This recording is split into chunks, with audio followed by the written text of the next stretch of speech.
पाकिस्तान के जो मसाइल हैं, उसकी बुनियाद इस लफ्ज़ कश्मीर में पिन्हा है। कश्मीर की वजह से पाकिस्तान ने बहुत सारी ऐसी पॉलिसी अख्तियार की जिसका हतमी नतीजा फाइनेंशियल एक्शन टास्क फोर्स के एक्शन प्लान के नतीजे में पाकिस्तान पे मुसल्लत हुआ। ईद आ रही है, ईद आ रही है, IMF हमें कुछ पैसे दे देगा, ईद आ रही है। इन्होंने ईद को लेके इतना बड़ा एक प्रोपेगेंडा कर दिया पाकिस्तान में कि ईद के दिन खुशखबरी मिल जाएगी, ईद के दिन खुशखबरी। अरे वो ईसाई हैं यार, वो ईद नहीं मनाते।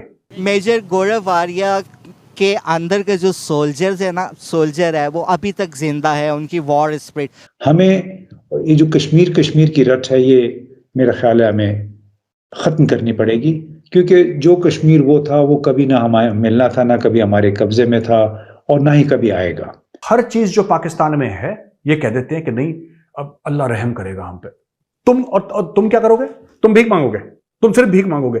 इनके टीवी एंकर भी बोलते हैं हमें वहां से भीख मिल रही, वहां से भीख मिल रही। अरे यार कुछ तो गैरत। इंडिया ऐसा रोल अदा ना करता, वहाँ पे मेजर गौरव आर्या ना होते तो वाकई लाहौर हिरोशिमा होता, दिल्ली नागासाकी होता और दुनिया जो यहाँ पे बच गया वो लूट कर ले जाते। पाकिस्तानी कह रहे हैं कि सऊदी और UAE से हमारे ताल्लुक खराब हैं क्योंकि वो हमें पैसे नहीं दे रहे। अरे ताल्लुक बराबर वालों में होते हैं। भिखारी और सेठ का क्या ताल्लुक होता है यार? क्या रिश्ता होता है? हमारे रिश्ते खराब चल रहे हैं उनके साथ। उन्होंने पाकिस्तान और इंडिया का बेटा बन के दोनों को बचाया। यकीन जाने लाहौर में ना ये ब्रेन क्या, ये अंडे मुर्गी के पेट में बॉयल होके बाहर निकलते और काले से होके कि अगर ये वेपन्स आपस में चल जाते। अमेरिका का एक नाम हुआ करता था, चाइना का एक नाम हुआ करता था, विदेश बोलते हैं ना कि यार मेरे को विदेश जाना है, तो विदेश का एक नाम हुआ करता था। आज विदेशी लोग जो हैं अपनी कंपनियां खोलने के लिए हिंदुस्तान में तरस रहे हैं। दूसरी बात जो है, जहां तक कश्मीर का ताल्लुक है, ये एक ऐसी डुगडुगी है जो कि हर हुकूमत ने मिलिट्री एस्टैब्लिशमेंट के साथ मिलके चलाई है। मतलब हर जगह पे वो लहराते रहे हैं क्योंकि इसको उन्होंने एक इंडस्ट्री के तौर पे लिया है। कश्मीर की वजह से बहुत सारे ऐसे काम जो शायद वैसे ये नहीं कर सकते। अब देखिए ना, मौलाना फजल रहमान कश्मीर कमेटी के चेयरमैन बन गए, 10-15 साल तक वो चेयरमैन बने रहे। भी क्या हासिल कर लिया आपने? और मैं अब खुद समझता हूँ, मैं जब 1999 दिसंबर में कंधार जो भारतीय तैयारा हाईजैक हुआ था उसकी रिहाई हुई, तो उसके बाद भी मैंने एक मजमून भी लिखा था कि पाकिस्तान के जो मसाइल हैं उसकी बुनियाद इस लफ्ज़ कश्मीर में पिन्हा है। कश्मीर की वजह से पाकिस्तान ने बहुत सारी ऐसी पॉलिसी अख्तियार की जिसका हतमी नतीजा फाइनेंशियल एक्शन टास्क फोर्स के एक्शन प्लान के नतीजे में पाकिस्तान पे मुसल्लत हुआ। यानी क्योंकि उसमें बुनियादी तौर पे यह था कि आप दहशतगर्द तंजीमों की या टेररिस्ट फाइनेंसिंग जो है वो आपने उसकी पेशबंदी करनी है। तो कश्मीर की वजह से आज आज जो पाकिस्तान का हाल देख रहे हैं, बुनियादी तौर पे मैं समझता हूँ कि वो हमारी कश्मीर पॉलिसी की वजह से है। जो जनरल बाजवा ने उस वक्त जो कहा वो ठीक था, नोशनली विजन के हिसाब से ठीक था, लेकिन इसके ऊपर मुनाफकत फिर बहुत की गई है। यानी ये नहीं हो सकता कि आप एक मसले को लेके मुसलसल उसको चलते रहें और ये समझें कि इसकी वजह से पाकिस्तान की रियासत, पाकिस्तान के रियासती इदारे जख्मी हुए बगैर, मजरूह हुए बगैर और पाकिस्तान के मफादात मजरूह हुए बगैर पाकिस्तान तरक्की कर लेगा। ये मुमकिन नहीं था। कश्मीर मसले की एक शेल्फ लाइफ थी। कश्मीर को एनेक्स करके, उस पर कब्जा करके या यूनियन का हिस्सा बना के भारत ने उस मसले को हमारे लिए ख़त्म कर दिया। कभी वो हमारे पास था ही नहीं, कभी हमारे पास आ सकता है। हमें बड़ा इस पे क्लियर होना चाहिए। देखिए, बड़ी एक संगीन सूरत हाल है पाकिस्तान के लिए जियोपॉलिटिकली भी, और उसमें इसलिए संगीन है कि भारत एक, अब समझे कि वो कहा करता था ना कि कश्मीर हमारा अटूट अंग है, लेकिन अब ग्लोबल पॉलिटिक्स को देखें तो उसमें भारत एक अटूट अंग बन गया है वेस्टर्न ब्लॉक की एशिया के हवाले से पॉलिसी का। एक बहुत बड़ा इंस्ट्रूमेंट, एक बहुत बड़ा टूल बन गया है, और उसमें पाकिस्तान कुछ हासिल नहीं कर सकेगा अगर मुस्तकिल हम एक महाजराई की कैफियत में रहे भारत के साथ।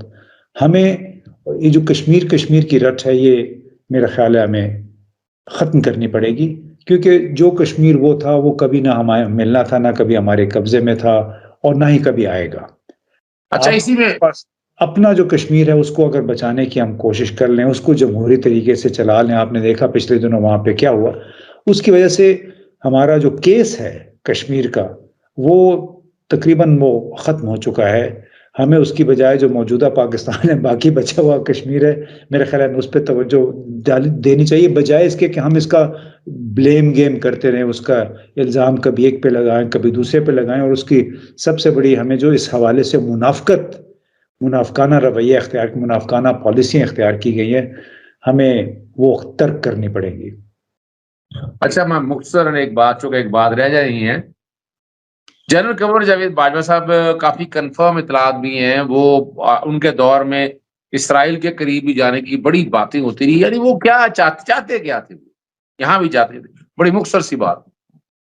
उसमें तो उन्होंने देखें आखिरी वक्त में बड़ी कोशिश की खुद को अमेरिका के भी करीब करने की। अब तो काफ़ी सारी बातें बाहर आ गई कि वो एक्सटेंशन वो भी लेना चाहते थे, फैज़ हमीद भी अपना टेन्योर ISI के सरबराह के तौर पे जारी रखना चाहते थे, और हमारे साथ जो मीटिंग हुई थी उसमें उन्होंने इसराइल के हवाले से भी बड़ी एक वाज़ेह बात की थी, और वो ये था कि हमारा इसराइल के साथ कोई बराह रास्त झगड़ा नहीं है, और हम कोई फ़लस्तीनियों के मामे लगे हुए हैं जो उनकी खातिर हमने इसराइल के साथ झगड़ा मोल ले रखा। और वैसे मैं आपको बताऊं, मेरी साबिक जो आन जहानी वज़ीर आज़म और वज़ीर ख़ारजा थे शिमोन पेरेज़, उनसे मुलाकात भी हुई थी बहुत अरसा पहले टेल अवीव में। मैं जर्नलिस्ट के तौर पे वॉइस ऑफ जर्मनी के कॉरेस्पॉन्डेंट के तौर पे उन्होंने हमें दावत दी थी एक और वफ़द के हमरा।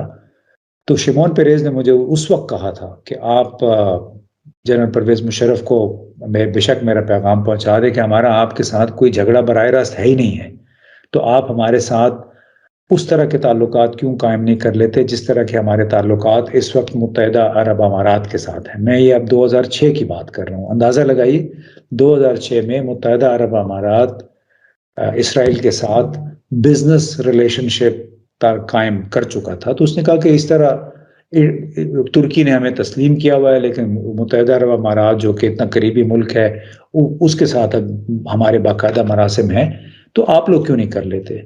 लेकिन यहाँ पे चूंकि हमारे यहाँ मसलहत की सियासत होती रही है, मुनाफ़िकत की सियासत होती रही है, जिस मामले पे हमारे मीडिया, हमारी मिलिट्री एस्टेब्लिशमेंट और हमारे सियासी जमातों को इकट्ठा होना चाहिए था, वो ये था कि पाकिस्तान का तवीलुल मायात मफाद किस में है।